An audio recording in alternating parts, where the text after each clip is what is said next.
In this video, I'm going to show you how to find your total debt in Origin Financial. Let's get started. First, open Origin Financial on your computer and sign into your account. Once you're on the home page, the fastest way to see your total debt is through the Net Worth dashboard. Click on the Net Worth tab on the home screen. Here, you will see a breakdown of your assets and liabilities side by side. Your total liabilities represent all your debt combined into one number, including credit cards, loans, and other obligations. If you want a more detailed view, you can drill down into individual accounts.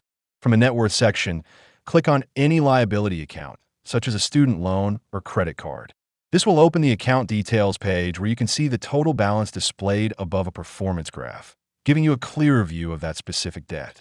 Another way to check is through your linked accounts list. Go to Settings by clicking the gear icon, then select Linked Accounts.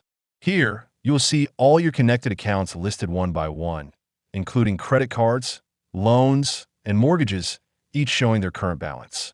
Using these three methods, you can easily track both your total debt and individual liabilities in Origin Financial. If you want to support our channel, feel free to use our affiliate link in the description below. Thanks for watching, and I will see you in my next video.